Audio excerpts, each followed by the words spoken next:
Ahoy there, mateys! Prepare to set sail on an extraordinary adventure with today's tale. You won't believe the magical journey that awaits. Let me tell you about Little Ferry's big heart. Once upon a time, in the heart of the shimmering sapphire sea, there was a tiny fairy named Little Ferry. Little Ferry had a big heart. He loved carrying passengers across the water. Every day he would take great joy in transporting animals from one side of the sea to the other, always whistling a merry tune.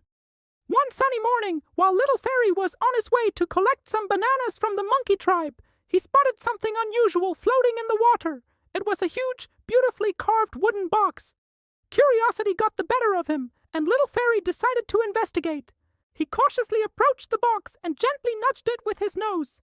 The moment he did, the box opened, revealing a magnificent mermaid with flowing golden hair. Startled, Little Ferry jumped back, but the mermaid quickly calmed him down. "Don't be afraid," she said, her voice like the tinkling of bells. "I am Princess Coralia of the Merfolk Kingdom. I was trapped in this enchanted box by my wicked uncle, who wanted to steal my voice and keep me from becoming queen." She explained that her uncle had thrown the box into the sea, planning to retrieve it once Little Ferry had passed, and here the kind fairy had unwittingly freed her. Touched by her plight, Little Ferry offered to help. "How can I assist you, princess?" he asked. Coralia revealed that to break the spell, she needed a true love's kiss, but since mermaids could only fall in love under the light of a full moon, she had to wait for a few nights. "Will you wait with me until the full moon?" she asked hopefully. "Of course," replied Little Ferry, his heart pounding. But as the hours turned into days, doubts began to creep into Little Ferry's mind. Would a silly crush on a beautiful mermaid really be worth delaying his important banana delivery?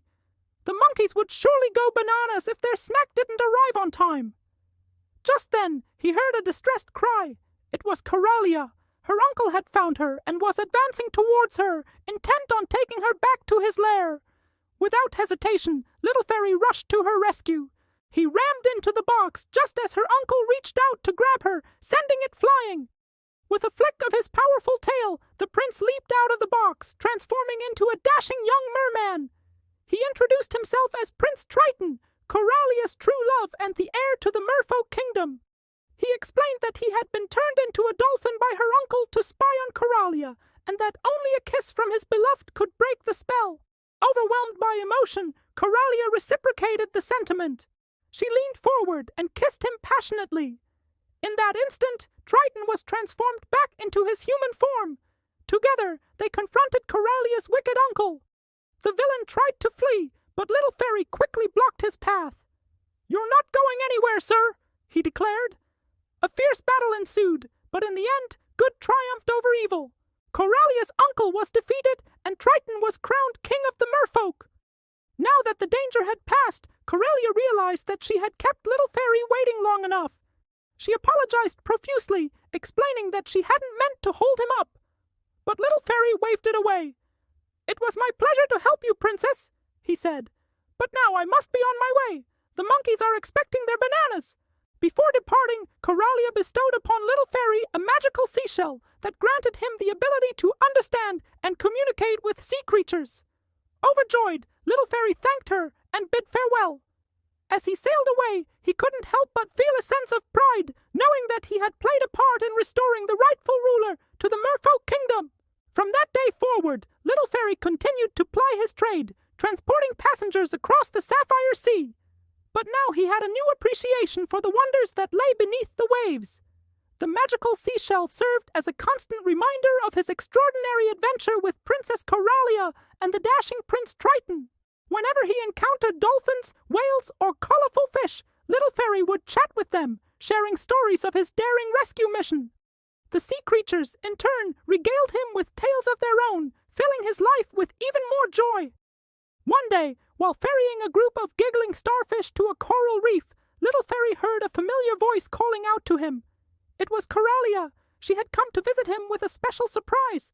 Beside her was Triton, along with 2 adorable baby merlings. "These are our children," Coralia announced proudly, "and we're so grateful to you, Little Ferry, for helping us to have them." Overwhelmed with happiness, Little Ferry embraced them all. The sight of the happy family filled him with warmth, knowing that he had played a role in bringing them together.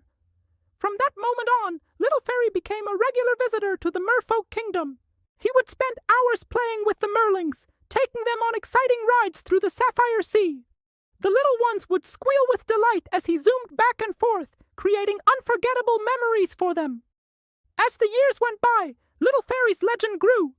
The tales of his bravery, kindness, and the magical seashell he possessed were passed down through generations of sea creatures. He became a true hero of the sapphire sea, revered by all who knew him. And so, Little Ferry, the humble fairy with a heart of gold, lived out his days bringing joy to those around him. His story serves as a reminder that even the smallest of creatures can accomplish extraordinary things when they have a big heart and a thirst for adventure. And there you have it, mateys, the enchanting tale of Little Ferry's big heart. What a grand adventure it was! Which part of the story was your favorite? Did you enjoy the magical seashell or the brave battle between good and evil? Maybe you loved the heartwarming reunion with Coralia and Triton. Share your thoughts below. Remember, the most magical adventures often begin with a simple curiosity. Just like Little Ferry's decision to investigate the floating box, you never know what wonders might await you around every bend. So keep your hearts big and your spirits adventurous, my young crew. And now it's time to set sail on your own grand adventure. Thank you for joining me on this wonderful journey. If you like this tale, be sure to give us a like and subscribe. And if you have any swashbuckling stories of your own, don't forget to share them in the comments. Until next time, happy sailing, mateys!